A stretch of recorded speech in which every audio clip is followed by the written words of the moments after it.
De repente, a pessoa acorda triste, de mau humor, sem saber ao certo o que está sentindo. Algumas vezes, as dificuldades é que levam à angústia. Mas especialistas afirmam que sempre é possível tirar boas lições destes momentos. Nós vamos conversar agora com o psiquiatra homeopata Luiz Andrade.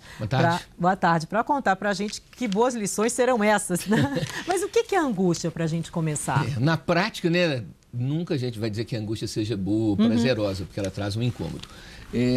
A angústia, Isabela, é uma vivência que a gente tem nessa região de que as coisas não estão adequadas ou que as coisas não estão boas. A gente tem uma desconfiança de que algo pode acontecer e a gente pode lembrar ao telespectador que a ideia da angústia é a ideia do vazio existencial, quando você sente falta de alguma coisa que não sabe o que é ou quando você teme, tem medo de alguma coisa que você não sabe qual é também. É diferente de depressão, doutor Luiz? A angústia ou vazio existencial, Isabela, todo ser humano tem ocasionalmente. A gente já teve até a oportunidade de falar sobre as crises biográficas a cada 7, a cada 19, a cada 29 anos e meio, que são momentos de reflexão, de intensificação do que a gente chama, então, do existir a que será que se destina. O que eu estou fazendo aqui? Então, angústia é um questionamento, é uma revisão de sentido e ela independe da situação externa. Você pode estar numa situação externa normal, joia, tudo tranquilo, mas tem aquela sensação de desconforto na alma, é o termo que a gente usa. Isso eu diria que as pessoas mais sensíveis, então, têm mais esses momentos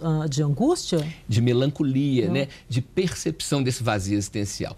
Lembrar aos amigos da Globo que nós temos 2 pilares de sustentação na vida. Um que é o pilar geral, igual para todo mundo, que é sobreviver, né?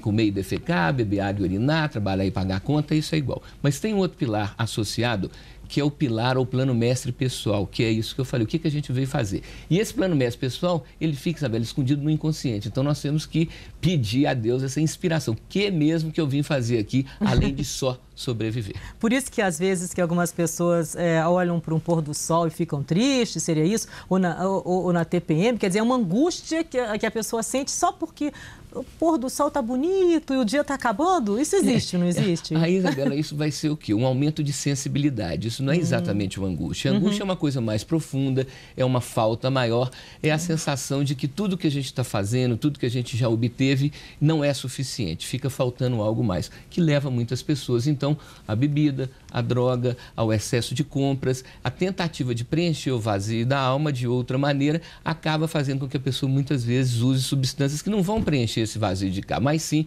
às vezes o vazio da barriga, às vezes o vazio do bolso, mas não são suficientes então. E daí então o que a gente recomenda aos telespectadores? Que a gente busque coisas da nossa vida que vão além do que a gente chama de sobrevivência, do que a gente chama então de continuar existindo, né? Às vezes são coisas pequenas, às vezes são coisas que não são grandiosas e que às vezes não são interessantes para o outro, mas para mim sim. Então a questão da angústia está relacionada com a questão da busca, está relacionada com a questão do vazio existencial e aí a gente vai ver, Isabela, que é muito importante que nós tenhamos causas, ou seja, situações onde você ajuda alguém que tem menos condições do que você. Pode ser uma pessoa, um bicho, uma planta, um patrimônio histórico, ou seja, causas. A devoção, acreditar que a vida é muito mais do que a gente consegue perceber, mesmo que a gente não entenda. E terceira, a coerência e o esforço. Prometer para si mesmo e ir cumprindo. Temos falado sempre com telespectadores, Isabela, que todo mundo tem 2 listas na vida. A lista do que a gente está precisando de começar a fazer ou fazer mais e a lista das coisas que a gente está precisando de parar de fazer ou fazer menos. Se a gente coloca 2 ou 3 itens em cada uma dessas listas e vai à luta e batalha, ninguém te convence que você está fazendo mal feita uma coisa que você está fazendo bem feita. Nem ninguém te convence que você está fazendo bem feita uma coisa que você está fazendo mal feita. Então, a coerência e o esforço são fundamentais para que esse vazio não fique tão intenso. O senhor sempre dá esses conselhos aqui, as pessoas provavelmente anotam, muita gente deve dizer, mas é difícil sair de uma crise dessa, né? Mas quer dizer, o senhor diria que tem um prazo, a pessoa pode ficar angustiada alguns dias, mas depois tem que sair e fazer a listinha.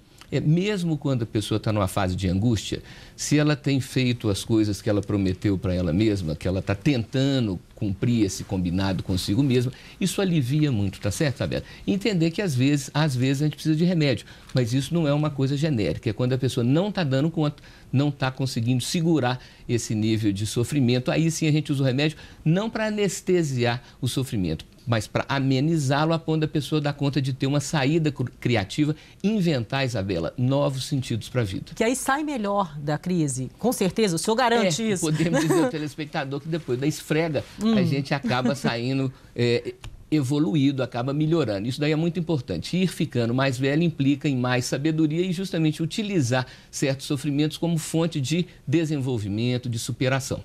palavra do doutor Aloysio, que volta daqui a 15 dias. Deus quiser. Obrigada, boa tarde.